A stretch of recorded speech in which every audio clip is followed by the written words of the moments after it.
Hello, hello. We got some people coming in. We have our Zoom link open. We are also streaming on Facebook Live.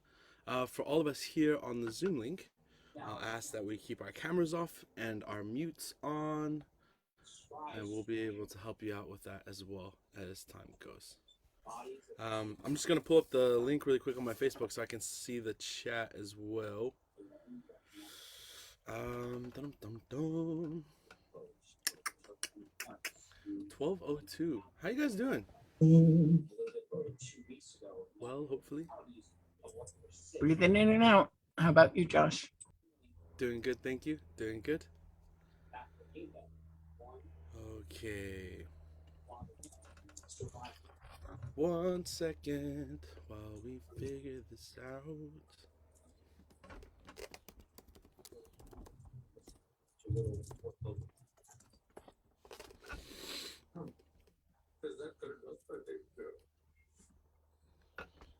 Dun, dun, dun.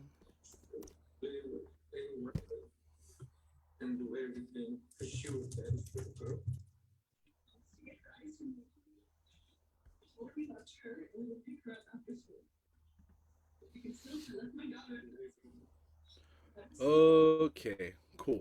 So I have the comment section open on Facebook, and I'll have the comments for our Zoom link here as well. We're we're ready. Let's do this. Let's do this. So hello and welcome to today's Power Hour, the 8th of June, 2022, baby. My name is Joshua Cocker. I'm super excited to be with you guys today. Shailene, you are not on mute. Did you want to stay off of mute or put yourself? Okay, cool. Just checking. Just checking. Um, yes, welcome. Thank you guys for being with us today. We got a pretty awesome topic, and it's the power of adaptation. I was thinking about like, oh, you want to do the power? Yeah, sure. What do you want to do it on? It's like, yeah, power of adoption, but I thought that might be a little bit vague. But adaptation is what we're going for today. Oh shoot! Before we get started, though, I do want to introduce myself for those of us who might be joining for the first time. My name is Joshua Cocker. Hello, I'm Koigu and Kiowa on my mom's side from Oklahoma, and I am Tongan on my dad's side from the Pacific. And I was born in New Zealand in Aotearoa. And right now, though, I'm in the backyard of our home with our little family. I am with a beautiful woman, my partner. Her name is Eva Pagling. And we have two children. Our 4-year-old son, whose name is Antuk, it means more than a friend. And his Kiowa name, he just got it, is Yikale, which means two bites. And then my daughter, Togia Horoma, is almost two. She's going to be two in July, July 28th. So I don't know what that is in months, but it's almost 24. So we're super excited to have you guys here. Oh, and my niece, Evelyn, is staying with us too. All the way from New York. She's on her way back through to New Zealand, going back home. So thank you for joining us in our backyard. Thank you for coming to our home. Thanks for letting us be with you, wherever the heck it is we're finding you today. Hope you guys are having a good day. And the purpose of these power hours, the purpose of these conversations, the purpose of these, or the media archive, I guess, that's being built by the Native Wellness Institute, is to be able to help us through this time. Give us an opportunity to be able to kind of network with one another, shoot some ideas around, see what's going on in other parts of Indian country, and really make this a collaborative effort as we go through this pandemic, right? Because although the phase, quote unquote, of the pandemic is over, people are still getting sick, and the sickness is crazy. And so, this media archive is not only to help during this time, but something that we're hoping to add our influence to just the rest of time in general. Make it a good one. Your comments are going to be saved. We're going to be trying to interact with you today through the chat and through the comments as well. So please feel free to say what you're thinking. Share with us what you are feeling. Things come to mind. Like your words are going to be just as important as those who present, on this page. And so we definitely, again, want to make it a collaborative space. Okay. So we don't have a ton of time, as per usual. It is only 1 hour. Oh, and thank you again to the Native Wellness Institute for putting this stuff on, man. It's crazy. There's so many power hours. Side note, the media archive that we got going on right now is huge and it's getting bigger. So if you guys want any kind of topic on indigeneity, I really feel like we might have touched on it, if not most definitely have. Feel free to check that out on the Native Wellness Institute page that they got going on YouTube. And yeah, you can search them up on Facebook as well. All right, let's do this. In order to be able to get us moving on this conversation, I just wanted to start out with a simple formula that we can be able to follow. If you guys have watched my stuff before, I'm very like tactile. I do well with object lessons, as in like when I see a principle or a teaching from our peoples personified through a practice, it makes more sense in my head. And so that's how I learn, and so that's also how I share. And so this formula that we got going, that we're going to start, is going to be like a foundational piece of this conversation again. And it goes a little something like this. So why, what, where, when, and how we're going to be our 5 pieces. The most important piece to this is going to be our why, if that makes sense. So why we do things, the purpose behind the practice, is the most important thing. It is the most important thing. The teaching that drives the practice. For example, indigenous cultures all around the world make fire, but if you were to go into different communities and ask them what does fire mean to you, you will get different answers. As well as like our drums, yeah, the heartbeat of our nation. They're what allow us the opportunity to be able to do our ceremonies. Even in our community, it's likened to our heart. So that heartbeat, doom doom doom doom, was the first song that you caught in your mother's womb, and that's how we know that we're in ceremony.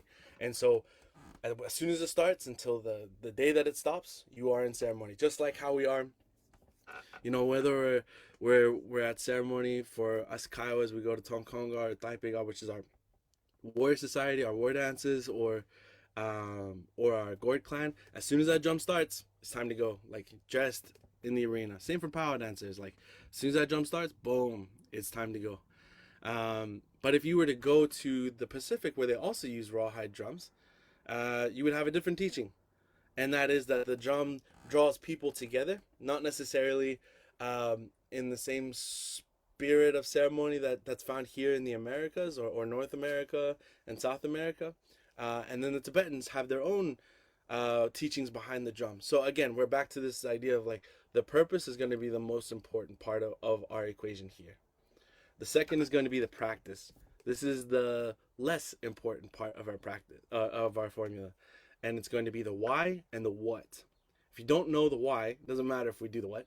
And if we do know the why, then we can adapt the what. We can change the what, if that makes sense. And this is how I kind of want to set this stage for the conversation. The what for our ancestors in the plains, for our Kiowa ancestors. Oh no, we'll use a Tongan example here. The what for our Tongan ancestors was to sail, to voyage. So think Moana, right? That beautiful brown little girl sailing the world. So when we sail, that's the what. The teaching behind it is to view the ocean as a way that connects us. It's not something that separates us. And so we use that ocean as a way to make people familiar to us.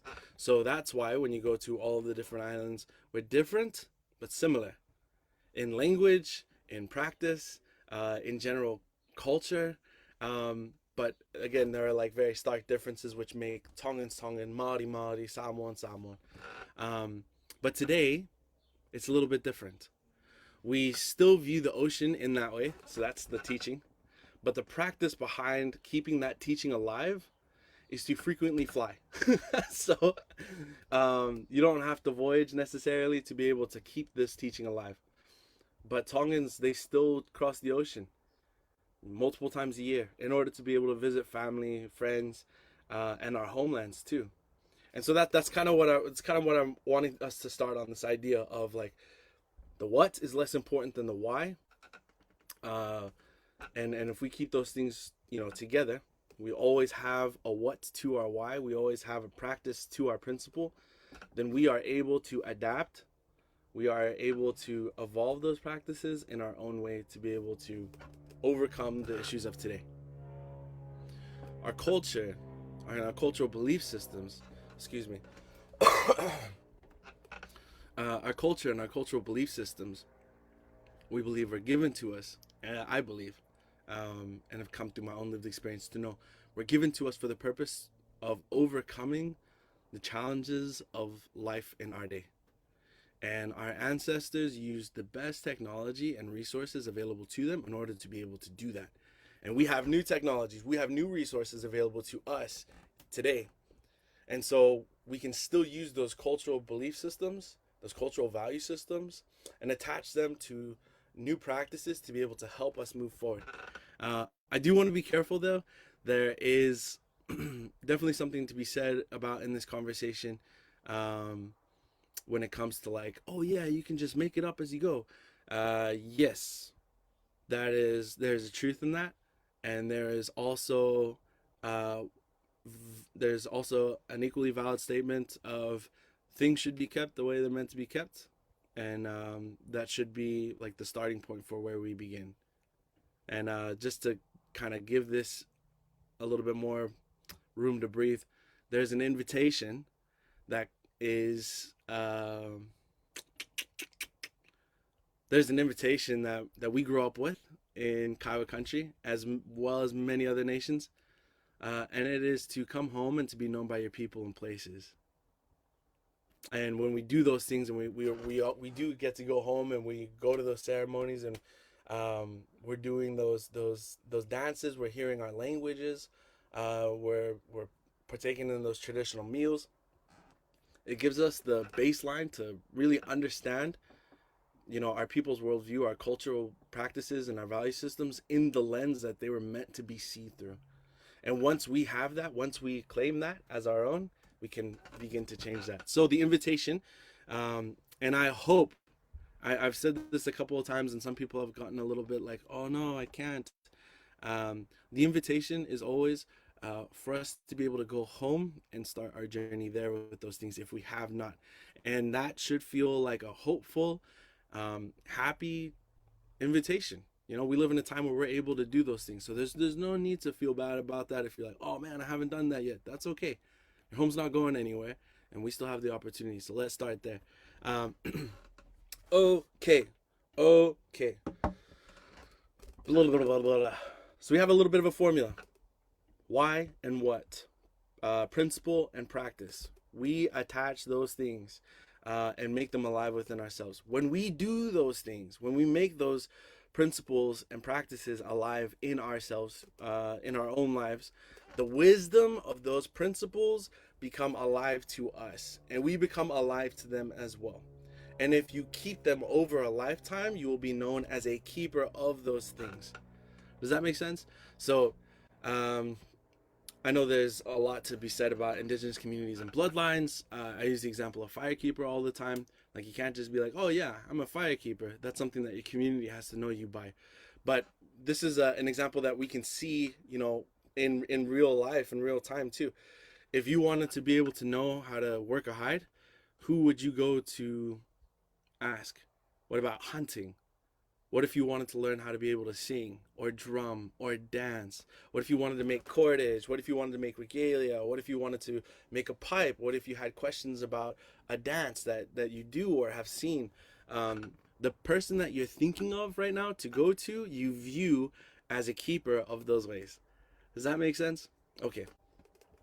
And there's a few other things that I kind of wanted to touch on, and I want to make sure I'm organizing my thoughts in a way that like allows the conversation to flow.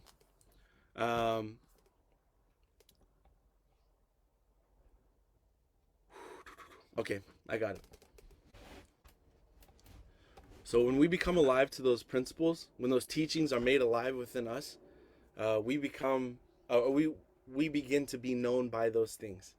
Yeah, and when we are known by those things, it is that is where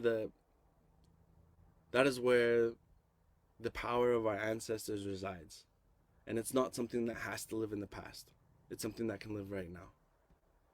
And the power that I'm referring to is the resiliency that they experienced on a daily basis. It is the hope and optimism that they live their life with. Um, Take for a moment. I know I've said this before, but really, let's revisit this idea. Hopefully, something new comes to us if we've thought about it before, and if this is our first time, hopefully, it is a little bit of a like, whoa, it's a big statement. Could you imagine living in a teepee, or living in an op, or living in a longhouse, or living in any lodge that we had on the tundra, the icy plains of like far north, Canada and Alaska? Could you imagine braving a hurricane along the coast in a shelter made out of sticks and palm fronds?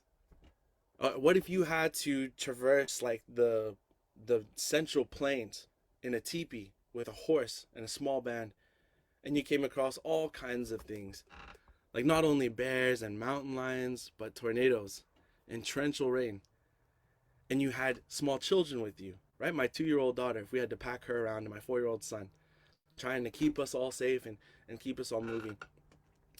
Everything that our ancestors did, their lives in every sense of the word, was an adventure. It was an adventure. And they needed to be able to have a cohesive team, a strong, resilient team to be able to, go on this adventure with. We were being asked to do some crazy things back in the day. And Creator gifted us our cultural practices and our cultural principles in order to help us on that way.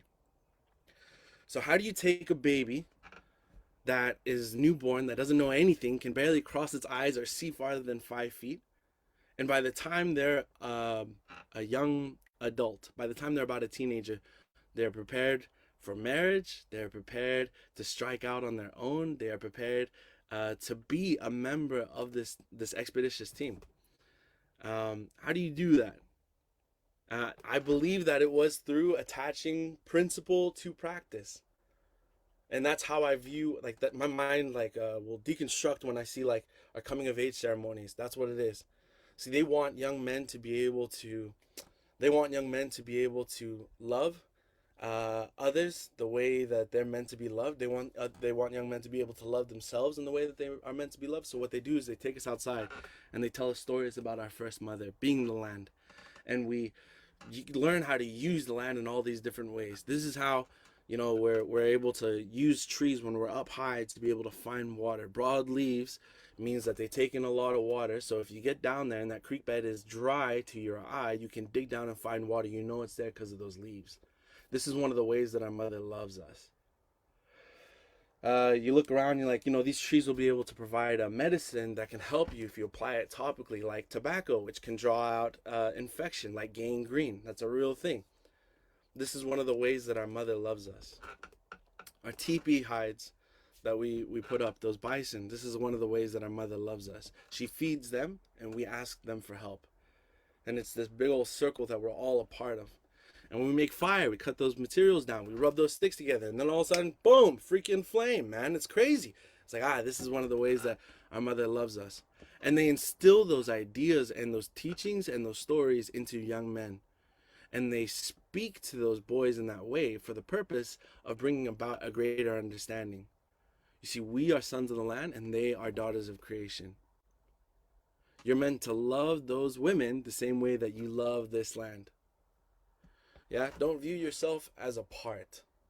You are always connected. Everything that we have and are was given to us by someone or something else. The body that I have is given to me by my parents. The air that I'm breathing given to me by the plants and the oceans. The language that I speak given to me by my people, which in turn will wire my mind to think a certain way. So what is mine? What is mine? What is it that I have as an individual? I have the ability to choose. And what am I supposed to do with that choice? Build up the people around me in the same way that the things around me choose to build me up too. So it's this all-encompassing way of viewing the world. Very complex and difficult things to be able to teach a young mind that doesn't have the ability to critically think, but they do it by laying these foundations This is a principle. Start here. Attach that to a practice. To a young boy, being able to instill the importance of the women in our communities and our societies, it wouldn't land. You couldn't just sit down and talk to them.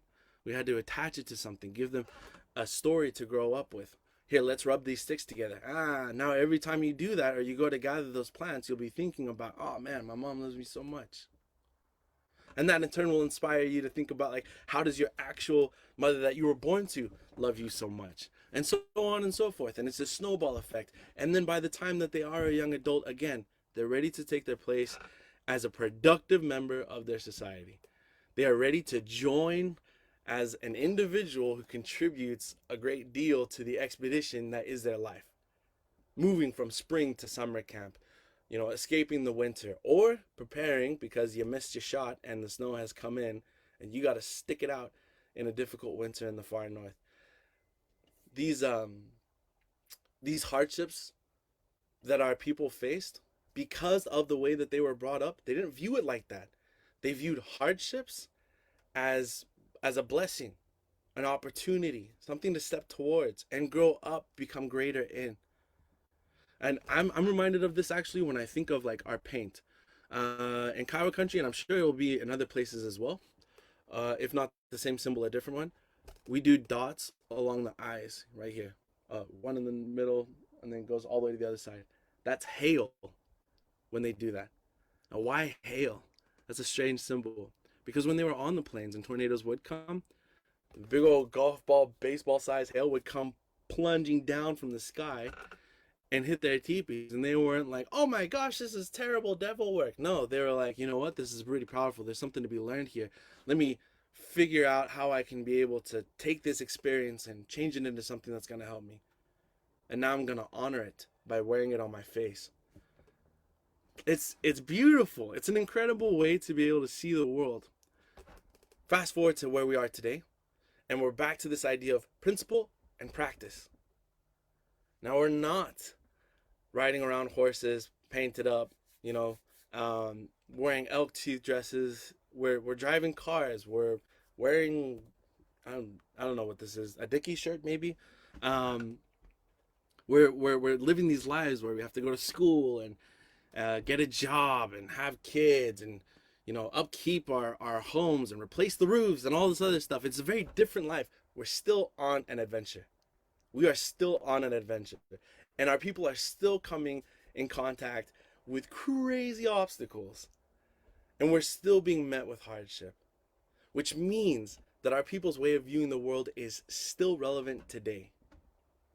And we as individuals who have been born to these people, who share that bloodline, I believe that it is our birthright to be able to experience that power today. Because the fact of the matter is, there's never been anything that has ever stopped the land, which gave our people that power, from speaking to us. That is the origin, the genesis, the creation story of all of our powers. Whether you come from the Pacific, Micronesia, North Asia, Europe, North America, South America, it doesn't matter. The place where it all started was the land. It was and is and will forever be our first mother. So that conversation is still ongoing, and we have the ability to be able to tap into that power. We have the ability to be able to join that conversation. Most importantly, I think most importantly, we also have the ability to not only be a part of it, but once we are a part of it, become fluent in that language, have the ability to share our experiences with other people. Does that make sense? For those who have like spent a bunch of time on the land, it is like our job as people who have done those things, our obligation, our blessing, an opportunity to be able to share those experiences with other people. We're not meant to hold on to those, right? It's like a war cry. So when Creator puts that feeling into your heart, and you're out there and you're dancing and you're doing your thing, and you get filled up with that feeling of gratitude, of hope, of I don't even know what to like how to explain it. Just like good, like you just get washed over with everything that you never knew you needed. That's when you lulu, right? Or you lili.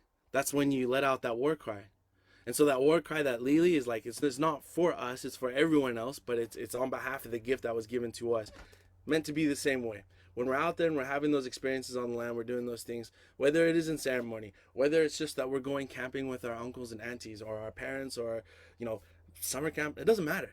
If we're out there and we're having those experiences and we have good, when we come home, we're supposed to share those with other people. We're supposed to give away the things that were given to us. Okay, okay, we're kind of just on the perimeter here, so let's get into the conversation. Here's a question. The belief system that you have in your heart, that was given to you by the community that you were born into, and I'm going to say community because, again, if we haven't gone home to those ceremonies and experienced those things for ourselves, then some of the belief systems might be similar, a little bit different. That's fine. The core belief systems that we have, the value systems that we carry within ourselves, what are the practices that we attach to those things to make them alive to us? In what ways do we personify in our real life lived experience the core value systems that we hold, that we aspire to? That's the first question. And I want to give us a couple of seconds just to kind of think about that for a second. Like, man, what is it? Because it could be anything. It could be anything. It could be like, I'm going to honor my body by taking care of personal hygiene. So brushing my teeth is like a way that I personify those teachings. Sure, that's not me. I just like made that up in my head. I don't do that. When I brush my teeth, it's totally a chore. But I do it. There's other things too, though, right? It's like, for us and our family, it's like, the way that I name my children. I want my kids to be owned and claimed by the communities that they're born into. And for that reason, we celebrate them with the names that we give them. So what are the things that you do? How do you see your value system being played out in your life? This is a big question. I know it's a big question, but I also believe that it's an important one to ask, and it's an important one to kind of keep in the back of our mind. Here's the next part of the. I guess it's not really a question. It's more of a follow-up statement. The fact of the matter is, like, we are not just descendants of our people. Yeah, they're not just our ancestors. They are our family. They are our family. We are them. They are us. We are the people today. Does that make sense? So I'm Kiowa today. Today. You are whatever nation that you come from today. We have the ability, the right, to be able to personify that belief system in different ways. It's not really our place to be able to push that on other people. So if it's like drinking coffee for me is ceremony, now I'm going to tell every Kawa that I see, you got to drink coffee too or you're not in ceremony. Like that first of all, would never happen. Number two, like, that's just ridiculous, right? So we as individuals have the ability to, like, find our own way forward, to cut our own tracks, to make it to that type of life that we are meant to have. And what is that kind of life that we're meant to have? We're supposed to be, how I view the world and how I see this, and this is again born out of, like, the belief system that was given to me, that only the best things in this life are meant for us. And so if that's the case, then when hardship comes, because we don't get to decide if it does or doesn't, then I should be able to meet it with, like, confidence and courage and humility and maybe even a fair bit of joy. To me, that's what I view success as. To me, that's what I view. What's another word for that? Increase wealth. That's how I view wealth. I also view wealth through dollars, but I'm kind of broke, so we're gonna go ahead and just stick with the teachings on this one. I'm just kidding. But when we're talking about, like, what is the type of life that we want to live, what is the type of life that we want to live? Consider that. How do I view like wealth? How do I view increase? What is my idea of balance? Because that's a bit of a buzzword, man, and people throw that around like it makes sense to everyone when they say it. Oh yeah, balance is like, yeah, but if you yourself haven't thought about it, then it's not really. It's just someone else's speaking that you're taking on. What is your idea of balance? What's your idea of increase? What is your idea of wealth? What is your idea of peace? Because when we're living in a way where we're only meant for the best things and only the best things are meant for us, then it becomes easy to attain those things, right? Um, awesome, awesome. Uh, and because again we are the people today, and we have the ability to to evolve as individuals within our culture. I want to introduce this idea, and it's not something that's going to be like, oh my gosh, I've never heard that before. Most likely you have heard it before, but we're kind of gonna punch it in a little bit more today and start to explore this, as a group here. And it's this: the principles that are born out of our people, we are able to attach them to any practice that we want. Does that make sense? And the reason is because the what is never more important than the why. Never more important. Under no circumstance in any part of our life would the what or the practice be more important than the principle.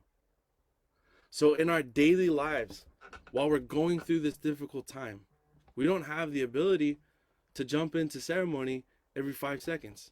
For us, in Kyle country, happens 3 times a year. Well, four times a year. That's it. So 4 weekends out of the year, we get to give away all the things that we have to carry all year round. Not the case. It doesn't have to be that way. We can create spaces within our lives where we're able to do that every day. We're able to have a letting go every single day. And a genuine, like, let it go. No one's ever going to make you go back to that kind of thing. You don't have to pick it up if you don't want to. But it really takes like an intentional, I'm going to attach a principle to this practice. And I think this is where some of the neo-spiritualist, like, Western way of viewing wellness kind of gets lost. People are like, oh, if you just breathe 10 times, like, that's going to help you calm down and kind of forget the worries of the world. Will it help you calm down? Yeah, for sure. It's going to, like, help calm your cardiovascular system, increase the oxygen in your pulmonary system, and increase, like, the blood flow and glycogen flow to your brain so you'll be able to fire a little bit quicker. Like, yeah, it'll help you calm down. Will it help you let go of all the things that are hard in this life? No. But if you were to use that same practice, as breathing, just breathe 10 times, nice and deep. And as you take breaths, take the time to be grateful to the plant nation that stands and grows up towards the light of the sun and uses all kinds of poisons and persists through all seasons, regardless of whether you think that you deserve that breath or not. They continue to live, to grow, and to choose your success for their purpose. That's why they're breathing for you today. The ocean, home to millions of organisms. One of the smallest but most important for human life is phytoplankton, because they create that oxygen. So as we take those breaths, let's take a moment and to acknowledge our small relatives in the ocean that breathe for us. The plant nation that speaks in the language of service, that breathe for us. Let's take that gift. Let's be grateful. And again, that cardiovascular system, just by breathing, it's going to start to calm down. Your pulmonary system, your alveoli, are going to open up, get more oxygen, which allows the transfer of sugar, in the bloodstream, which is going to help the brain. It's going to help your circulatory system. You will feel better. And it's not only going to be a physical, but it's also going to be a spiritual thing. Okay, that's just breathing. That is just breathing. We could literally go down the row and do this with so many different things. I went to school in New Zealand, for example, and when I got home from Australia, I was like, I'm going to go be a Marine because that's what everyone does. And I'm pretty sure, like, I was talking to a recruiter when we were still in Oklahoma, and then we moved to New Zealand, and I was like, yeah, I'm going to train for the Navy dive school. So I'm working out with these Marines down in Wellington, New Zealand. And my sister's like, if you're living in my house, which I was for free, she's like, if you're going to live in my house for free, you got to go to school. And I was like, lame, because I dropped out of high school. So I ended up going to school at like a polytechnic at Fitzroy for those of us who are watching from Aotearoa. And I studied outdoor adventure and facilitation because I was like, yeah, I can do outdoorsy things, most definitely. Let's make this happen. So I started doing like rock climbing, sea kayaking, whitewater kayaking, and excuse me, like bush navigation, on and off track, backcountry navigation in New Zealand. We're going up and over mountains. We're freaking rolling kayaks and rapids, bro. Like it was nuts. It was wild. Sea kayaking for like a month at a time. Island hopping through the Marlborough Sounds. Like it was crazy. And it was like a couple of months into that experience where I realized that holy crap, actually, if I stick to what I'm doing right now, I am going to be paid to have a relationship with the land and the sea. I'm going to be paid to be indigenous. People are going to be paying me to be Kiowa and Tongan. Like that blew my mind. I was like, holy crap, this is awesome. So I totally abandoned the idea of any other type of work and just really kind of focusing on outdoor professionalism and education. And that became the way that I have chosen to evolve the practice. That I have chosen to evolve those principles to be able to fit my life today, right? Because I can't sit around all day um, and just put up and take down a teepee, hoping that will help me kind of move past those things. I don't have the ability to, go home to Oklahoma. I'm in California, and ask my relatives for a sweat. That's not really a feasible option for me. So we're having to find new ways to be able to breathe life into this fire, to be able to make these spaces safe and brave today. And so how I do that today is well, actually, it's a little bit different now that I have kids, but go on hikes, just the walk. It doesn't even have to be like out in the wilder woods. Like it could just be around the block. Could be going to the gym, or it could even be like eating junk food.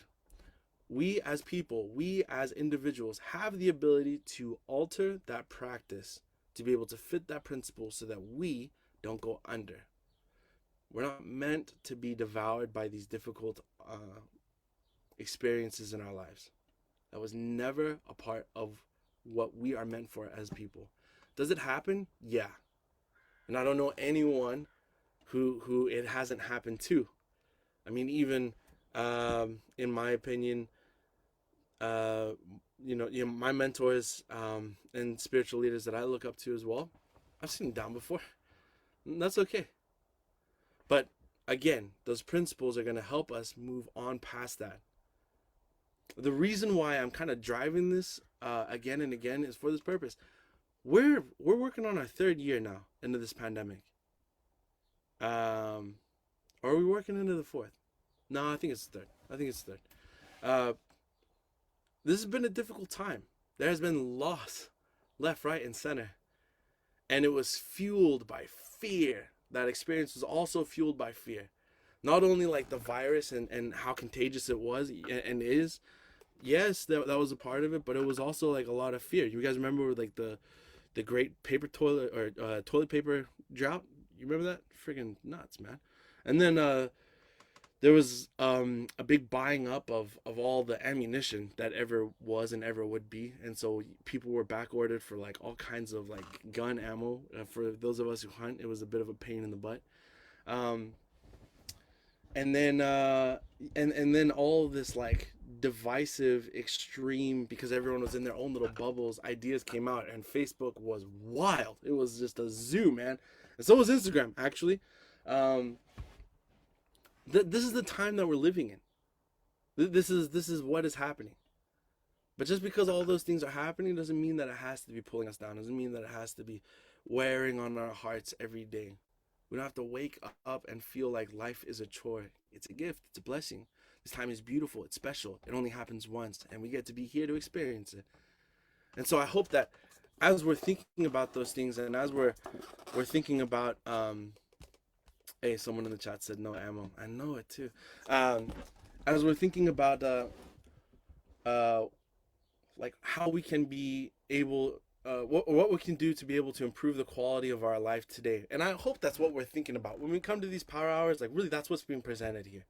The conversations that are being had are hopeful, um, dedicated, and facilitated for the purpose of improving the quality of life for all of those who come, and for those who are presenting as well. So this is the challenge. This is the challenge. the challenge is going to be to this. Let's define as best we can the core value systems and principles that we want to live by. That's a big question, and I know that we don't actually have. I know that we don't actually have the amount of time to be able to answer that in the chat or in the comment section. And if it's too personal to even like put out there in public, don't feel any pressure to do that. But let's still consider it in our minds. What are the principles and core values that we want to be able to live?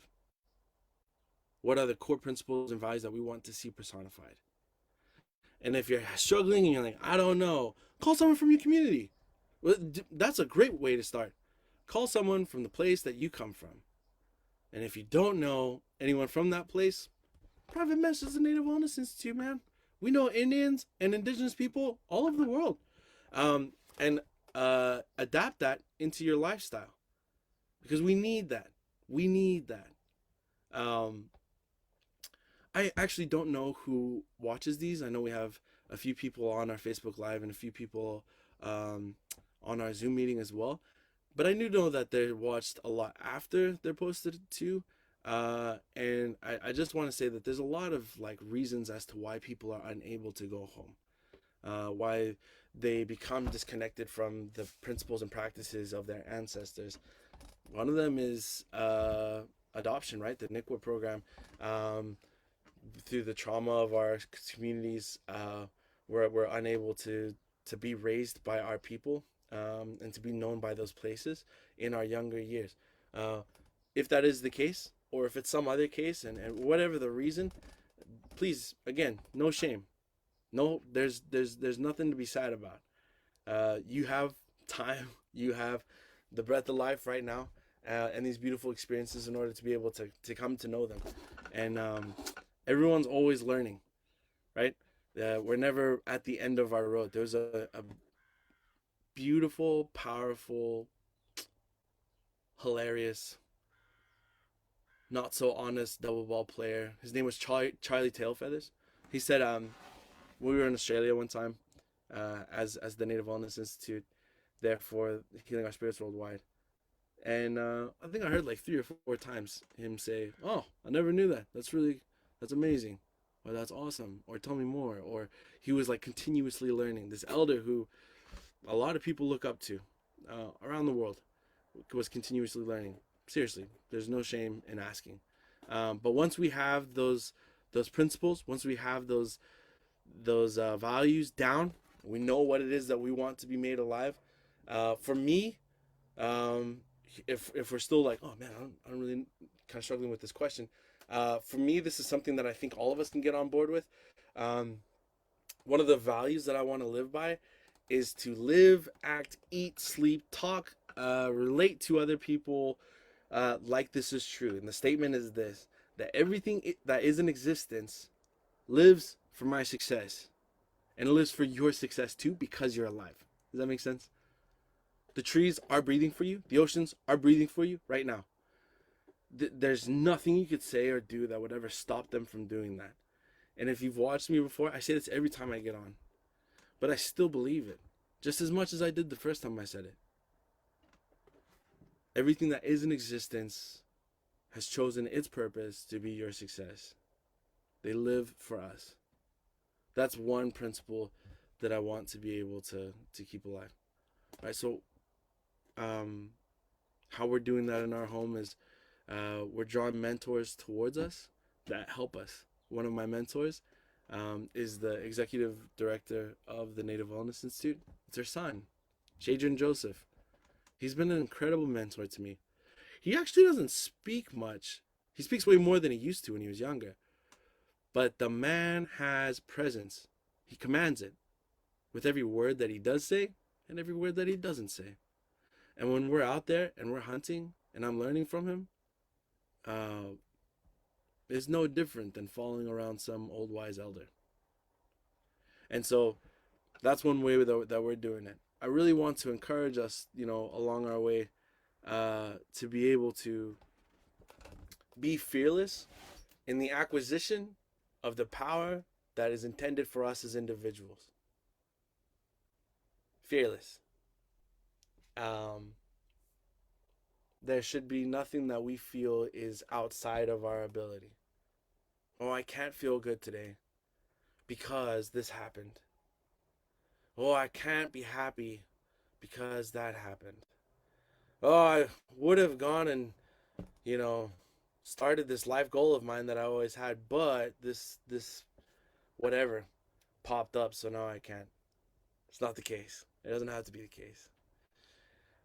I'm hoping that we as individuals start to take that on, and we as nations begin to reflect that across, this North American continent.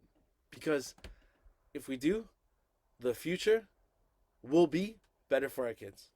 We will genuinely leave this place better than we found it. It's an incredible time that we live in right now, 2022. It's amazing. Um, the amount of federal policy that has been either redacted or adapted to be able to be less racist is awesome. Still work to do, but it's awesome. Um, we have this trade language which we all speak. It's actually kind of a good thing, or can be seen as a good thing, can be used as a good thing. English. We speak English. One of the blessings that comes from being able to have access in today's world with today's history to this language is when there's difficulties in our communities, we can go to other communities and ask them what's going on. So if I see something that's super awesome in the Aboriginal community, I don't have to speak their language. We can speak English because they speak English too. I'm like, hey, bro, from one Indigenous man to another, help me, please. And then we can like think tank solutions. And over in New Zealand, I've seen it happen in real time, and it's beautiful. It's awesome. The Jolene Joseph and her family are Aani. They're from up in Montana. Yeah, I don't speak their language, but we're able to talk and trade ideas and to make things happen. This is a crazy cool time.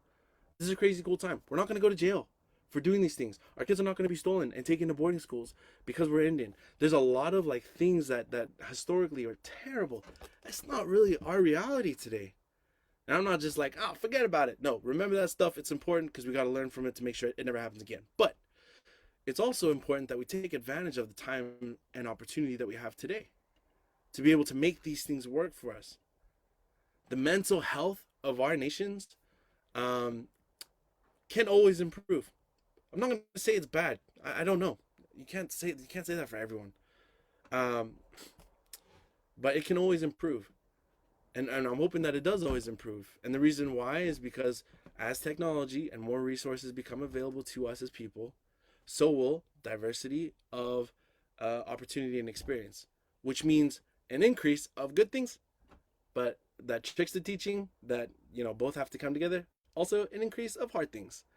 And so our people are going to continuously be met with hardship. But our people can also continuously, like we talked about in the very beginning, meet this hardship with courage and patience and hope and humility, and view it as an opportunity to be able to grow. Our people can continue that legacy of resilience that we have had since the beginning of our time, since before our stories. And all it's going to take is for us to attach principle to practice. And we get to decide how this plays out. That power is within our grasp. Only the best things in this life are meant for us as people. Only the best things. We only got about 9 minutes left. I hope this is helpful. I hope it was somewhat insightful. I trust that as we're all going throughout our day, we're going to be able to use some, if not a lot, of this conversation that we had today. And I want to invite you guys back too next week. Come and join us for these power hours. It's incredible the amount of love and service that is rendered by not only the Native Wellness Institute, but all organizations who are putting out material during this time to be able to help us through utilizing these interweb platforms to be able to connect with one another. Here we are on Facebook. meeting as Indigenous people, counseling with one another, building each other up. This is awesome. This is awesome. Native Wellness Institute does this once a week on Wednesday. Come back and join us next week. We look forward to having you. And just as we're closing up here, I just wanted to share just one last idea. Sorry for the squeaking. Um, and it's an idea that you've probably heard before, but it's an idea that, like, now that I'm a dad of two young children, it is more alive to me now than ever before, and might ever be until our next little one. It's different seeing other little kids than having your own little kid, and looking at my baby and helping her, start her naps, and seeing her take her first steps, and being with her when all her teeth are coming in, and the difficult nights in the very beginning, and just now she's not really speaking that well, and things are difficult for her. Still, with those experiences, as all young babies do, the idea that that child is special, that child is a blessing, that child is everything that beautiful could ever mean, is real. And it's amazing to be able to think about that and to consider that, like, dang, dude, my parents thought the same thing about me. You are just as much of a blessing. You are just as special. You never stopped being that special, and you never will. So, as we're closing up, hopefully you feel that you're taking it in. Live like that's real. You deserve it. You deserve it. It's more than you deserve it. That's your birthright. To be wrapped up in all of that all the time. Thank you so much for joining us today. I really appreciate your time, and I hope that, again, this is helpful and that you all continue to have a good day. I'm trusting that it started well for you. So until next time, we'll catch you up, and we'll see you next time. Thank you so much. Bye.